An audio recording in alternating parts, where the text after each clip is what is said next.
Herb. Herb is a plant. I mean, herbs are good for everything.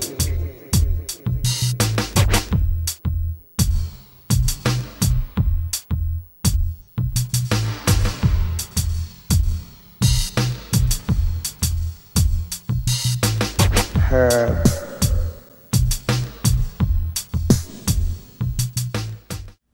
Hello and welcome to this week's Eugene Cannabis TV. I'm Eric and I'm joined today by Joe.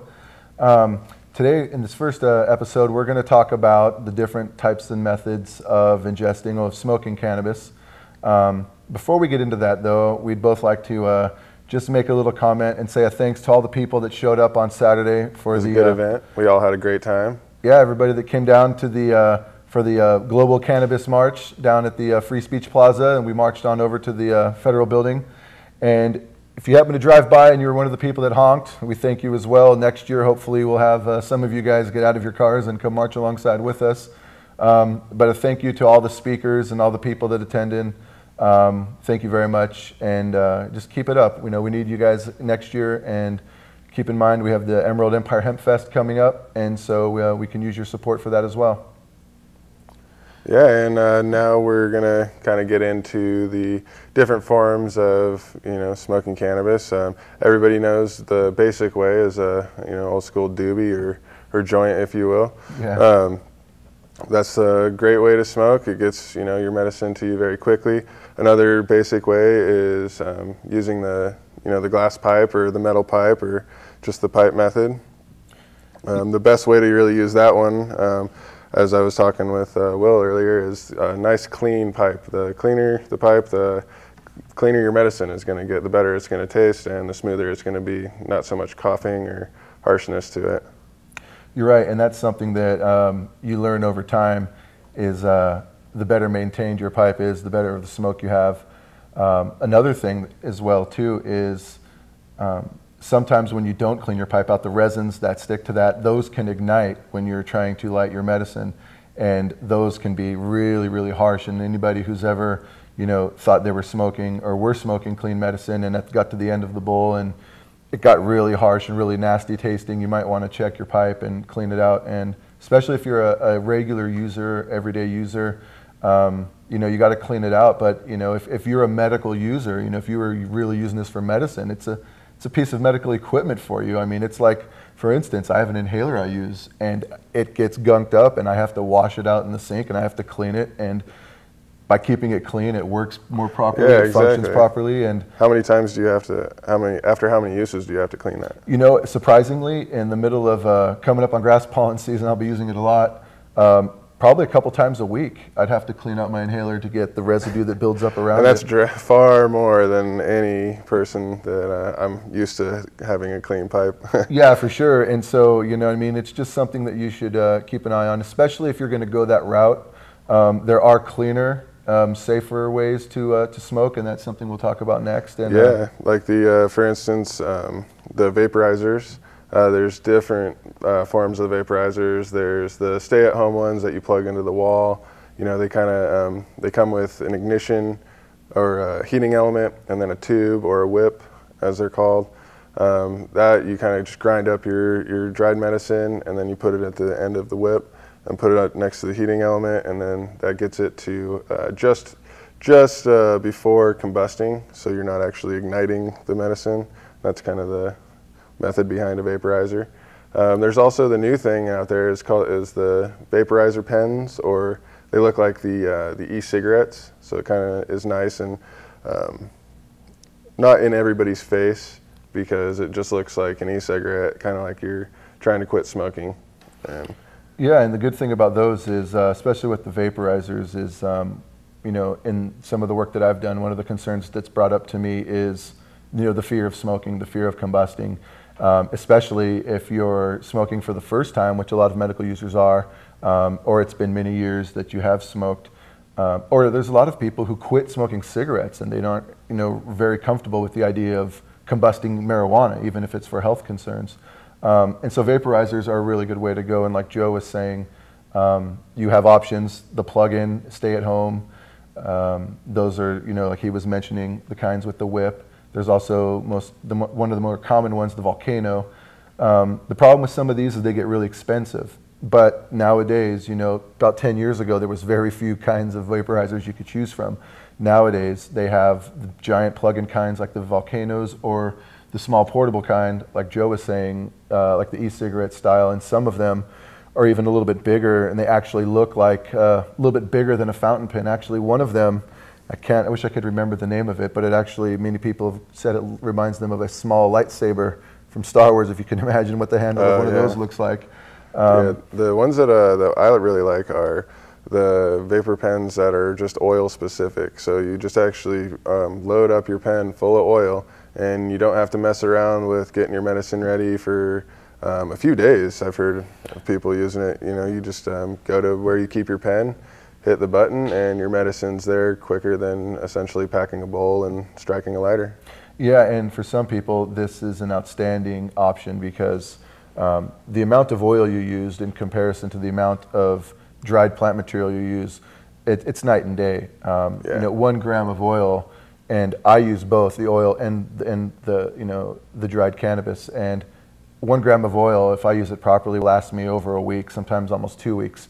A gram of cannabis is probably going to last me about 45 minutes, you know, if I'm being very conservative. And so, not to say I smoke a gram on every 45 minutes on the hour, but it's really, a gram is a one sit-down use for me. And so, as for a lot of people. For a lot of people, exactly. And so, from both a economical standpoint and from a smoking standpoint, you know, when you're just smoking the oil, you take, most people find, through those vaporizer pins, 1, maybe 2 small puffs. And when you use them, which is consistent with vaporizer, you're not inhaling and exhaling as thick of a smoke, and that's the whole point of a vaporizer. Exactly. A lot of people I found say that they're not, they get a little caught off guard when they go back to smoking the pipe or the joint or whatnot, because they get caught coughing, and you know, they don't like that or whatnot. But and a lot of people that I know just strictly use their oil pen and have just kind of done away with dried cannabis unless they're you know, subject to having to do so. Yeah, I know of a lot of people who have switched, myself has switched over to vaporizers, whichever style it is, and they have a hard time going back to combustion. And one of the things they say is mainly the harshness, because of the thinner, the cleaner smoke of the vaporizer. Once they go back to combusting, it's a huge difference. Now, one thing I want to make clear on a personal note is don't want to say that one is better than the other in terms of medicating. This is something that you should, you know, judge for yourself. I've tried vaporizers myself. Whenever I consult with people who are new to cannabis, I always tell them to try the vaporizer route. I personally don't use them because they don't work for me in terms of the benefit I'm trying to get out of the plant.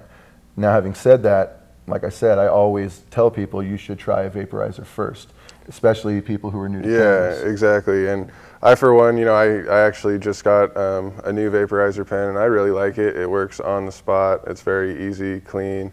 But at the same time, you know, I do enjoy using the medicine that I've grown accustomed to using. I do use my pipe. I use my, you know, my bong or my water pipe.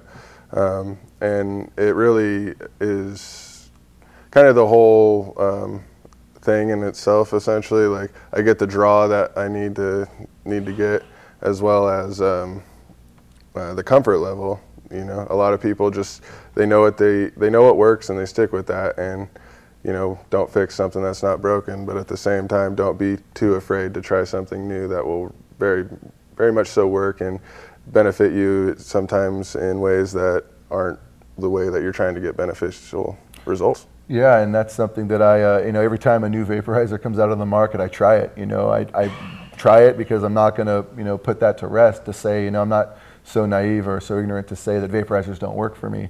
You know, just the ones I've tried so far don't, and I'm always trying something new. And but like we were saying earlier, especially with the oils, you know, that's something that, you know, many people didn't have access to or weren't too even, you know, knowledgeable of 10 years ago. Yeah, it is starting to become more of a mainstreaming thing, and the oils nowadays are starting to get a lot cleaner. There's not any butane. Things are now getting tested because we do have solid testing facilities that we can trust. Yeah, so if you're, you know, you're watching this and you're a medical patient and next time you go get your medicines, if oils are available to you, I suggest you give it a shot. And ask the people wherever you get it from, let them know, what you plan on using it for and how to use it. There's many places around town you can go get the instruments, vaporizers. There's also attachments you can get for, water pipes you already have. That's the way that I usually use it. Yeah, they do also have attachments for volcanoes and other such things, and other like plug-in vaporizers. A lot of people don't think that there are, but you just have to look and, inquire a couple times and you'll find it. So don't be afraid. I know some of you have been out there, been smoking joints and they're piped forever, but don't be afraid to try something new. It definitely won't hurt, and just keep an open mind, and I guarantee you'll like it. You should give it a shot. So that's it for this first segment. We'll see you guys next week. Yeah. Thank you. Come tune in to the next one. Legally, but I still didn't have the type of healing that I anticipated with smoked and heated cannabis.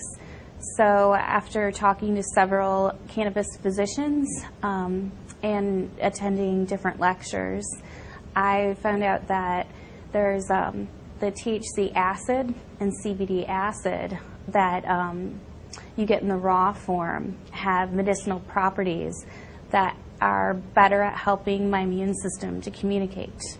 So as soon as I began doing that, it took about 6 weeks, and I was infection-free, and all of my conditions went into remission. What many of my patients do is they plant a plant every day, and they pick a plant every day.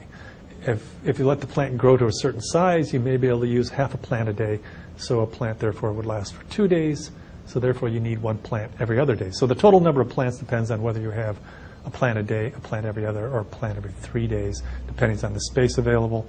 But most of them are trying to do this whole thing on a single 400-watt light, and they use a fluorescent light to keep a mother alive, and they produce a clone. They start a plant. They pick the whole plant, strip the leaf and flower, juice that. Good indication that the roots are also useful. Stalk is a little fibrous, can bind up a lot of juicers and ruin the juicer because it's just so strong. So I generally strip the stalk and throw that away because it's just too fibrous. But juice that, it produces a small amount of juice, very concentrated, quite acidic. Yeah, that has to be diluted. You can dilute it with fresh vegetable juice, fruit juice, or something that you buy off the shelf. The only time I've needed antibiotics in the last 4 years is when I was unable to do the juicing regime because I was overseas. And it was while I was pregnant for the first time with my daughter Zahaya. And when I came back, I had a horrible sinus infection, and they were unable to treat it with 3 different antibiotics. And the rheumatologist at UCSF I was working with thought that I may need to go back on methotrexate and prednisone. And 3 weeks after I got home and I had been juicing again, everything cleared up, and I didn't have to go on any of the drugs or take another antibiotic. And at this point, I'm developing strains. Yesterday, stumbled on a strain that's 22% CBD acid. The plant that I had the day before that was 1%. A absolutely phenomenal change in the plant's chemical composition, and particularly as it impacts, are you violating federal patents if you're using this plant? I mean, if they're commercially going to use CBD, then you have to deal with the patent. But individual use as a dietary element, the U.S. patent just is clear evidence as to why you want to eat this plant as a leafy green vegetable and include it in your diet several times a day. I depend on right now on people who give me leaf, because my partner is a cannabis physician, and we worry about the legalities of growing our own right now and whether it could jeopardize his medical license. But we have a lot of patients that are able to grow less than 30 plants, and this allows them a fresh plant every day for juicing. My #1 project is to get the Convention 1 treaty, which is a UN committee that produced this treaty that I think there's 104 countries that have signed on to it, which says if you have, grow, possess, transport cannabis, you should be imprisoned. And that is the document that every country in this world pounds people into the ground, cuts their heads off, and imprisons them. And so you take this information that Unheated, it's not psychoactive. It's a vegetable that improves the function of your immune system and bone metabolism and musculoskeletal. Once the world knows that it's a vegetable, that's all it is. Most important vegetable on the planet. Then these various things that are in place that prohibit people from having access will change. And so one of my agendas now is to try to get the treaty amended to remove cannabis so that cannabis can be available to everyone in the world as a dietary supplement. And anyone who knows somebody who's sick, who has a loved one with an illness or themselves has suffered from one, understands that there are more important things to look at, and we have to be able to adapt. If what we're doing doesn't fit with what's needed in the world today, if how we make our living isn't supporting, it's not sustaining people's health, then we need to be able to grow and adapt and change. You don't want to go from, I guess a lot of incarcerations to suddenly, it's a dietary essential. I mean, how do you make that leap? And so I'm hoping that we're in a phase where, we're gradually letting go of yesterday's nightmares and embracing the fact that it's patented for its benefits, it's approved of by the FDA, and in fact is clearly a dietary essential that should be in everyone's diets. And so I'm hoping that the DEA, which is lagging behind, will on cue with the whole organization decide that, okay, well, let's go ahead and reschedule this, because clearly we can't have a patent on its utility and say it has no utility. I mean, the conflict is just, it's patently absurd.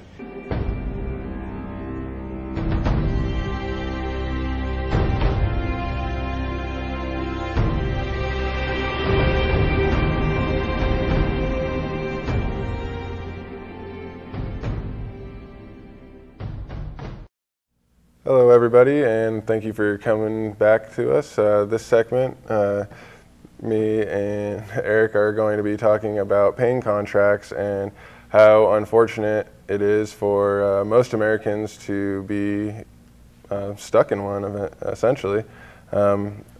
Essentially what it is vets and a number of different other people will find themselves stuck in a hole because you're on so many pain medicines that they need to control how much you're intaking and whatnot. And if you smoke cannabis to relieve any of your pain and they find out, then you will not only lose your medicine, but you'll also lose that doctor.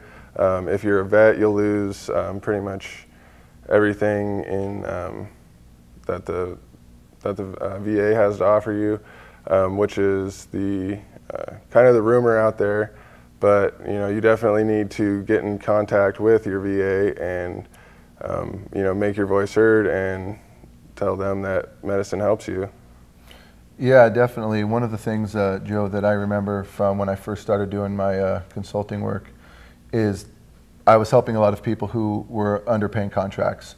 And like you were saying earlier, these are contracts that a patient must sign with their physician, stating that they will get their medications and they will be monitored through the office there. But part of the contract they also sign is that they will not use any illegal or illicit drugs. And so for that, they are drug tested on a regular basis. If they come up positive for an illegal illicit drug, then their pain contracts are terminated and they no longer can get their medications. Now, the problem that this possesses, for one, is essentially, if you break this down, they're putting these people's lives in comfort and they're dangling it in front of them like it's some prize that they're trying to reach out and grab for. When they're forcing people who are, and let's be honest here, these are people who have medical marijuana cards, people who are registered in the state system. Now, with what was happening with the veterans is when veterans were coming up hot and they were under a pain contract, they lose the pain medications that they absolutely need. Now, unfortunately, a lot of these medications come with side effects. And one of the things that people who use cannabis try to do is to try to wean themselves off medications. However, myself included, still depend on some pharmaceuticals to get by. And what a lot of veterans use is they use cannabis to help with the medications that they currently have to use. And so they hold this against them and they say, do you want comfort? Do you want these pain pills? Or do you want to go, and they basically reduce it to go smoke your drugs. Yeah, and it's ridiculous that they can either have one or the other, and the one is the cannabis and the other is every drug under the sun. So if you have one, if you're on one pharmaceutical and it's not working or has a side effect, they'll put you on another one, that's fine and dandy. But if they find out that you have tried it under your own recognizance to find out what medicine actually does work for you, and they don't like that, they're going to take it all away. So their medicines are all right. Once again, your choice is the wrong choice. And what they do is, yeah, like Joe was saying earlier, is you could lose your veterans benefits completely in some instances to where you can't even go back for future medical concerns. Now, the problem is this is now started, I don't think it's recent, but this is now in the civilian doctors. I've had people who weren't even in the military. At first I thought this was just a Veterans Administration problem.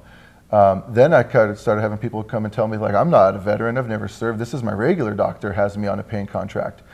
And the best advice I could give to people is, look, I'm never going to tell someone to quit taking any medication. You're on your medication for a reason.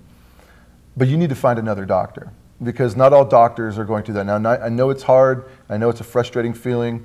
I've skipped doctors many times. I've had to go from one gastroenterologist to another. So it's frustrating. But you've got to find one that's not going to just give you the answers you want, but find one that's going to listen to you. Yeah, and even if if you're feeling uncomfortable with your doctors, or if you feel like you'll be cheating on your doctor if you go look for a new one, it's what your body tells you what's up. Like if you listen to your body and listen to what is actually going on with you, you need more than essentially one. One referral. Like get a couple of them. It's for you. It's for the best interest of your health. So, go out and do it. Get the best. Get the best answer for yourself. And if cannabis is the best medicine for you, which it is for me and it is for a whole lot of other people, like use it. Don't be afraid because someone's telling you not to. Be like, well, you know what? This works for me. I'm sorry that you don't like that, but I'm going to keep doing it because it's my body and it's it's a natural plant. Correct, and and for those of you out there that are affected by this, don't be afraid to write your local representatives, whether it's a congressman, whether it's the mayor, whoever it may be. Find out there are places that you can call and write to and complain about this. One of the problems that people have told me when they're in a pain contract is they feel trapped. At no point in your relationship with your doctor should you ever feel trapped, and that is the biggest theme that comes out of these pain contracts, is that people say the same thing over. I feel trapped. I feel like and that's the last place you should ever feel trapped. And and I'm sorry, but any doctor who would be willing to do a pain contract, I'm sorry, but I know for some people they need management and they need to have their meds monitored, but it's just completely insane. And actually, as an American and as a veteran, I'm offended that in this country practices like that are even allowed. Not only to just our veterans, but to just the regular civilians. And personally, the only reason I could see for this is for financial gain. There's no benefit to the patient to put them on this contract where they go to their doctor and now they feel trapped, they can't be honest with their doctor. And when you've created an environment where a patient and a doctor can no longer be honest with each other, that pretty much just eliminates the entire purpose of going to a physician. I mean, that's the whole point, the patient-doctor privacy and the whole, that whole ethos that goes along with that. Pain contracts just completely shatter that, because once you've failed that, or broken that contract by failing a drug test, it's now, especially in the concern of the veterans, the government now knows this. And especially with your regular doctor, in some instances, people are told that they can't go back there once they've broken that contract. And essentially, you're kicking this person out on the street, kicking them off of their medications. Exactly. And it's just incredible that this is allowed. I like that you said that, the pharmaceuticals that, like you are on pharmaceuticals that you have to take, and that like if you need to take them. And like all cannabis users and activists, well, I shouldn't say all, but myself in general, I understand that there is a place for pharmaceuticals, and without them, we'd essentially be stuck in the dark ages because, there are benefits and a place for everything. Cannabis has a giant place for a whole lot of things, especially medicine for one. Absolutely. You know, along with the hemp, the whole hemp being a big product, a big essential part in, you know, the whole world's community. It can save a whole lot of different things. But as far as like the pharmaceuticals, cannabis has a spot right next to them. You can, you know, if the people that are so against cannabis use because, you know, they've been brought up to live in live in a hospital if they have any problems whatsoever, they should, you know, be comfortable enough to research this, find out what it is that they're so against. Yeah, you know, exactly. And for the people out there that are watching this, they happen to be on a paying contract, I really feel for you. My best advice to you is to try to find, you know, another doctor. If you know, network with other cannabis users. You know, that's one of the things why we tell people, come out to these activities, come out to these rallies.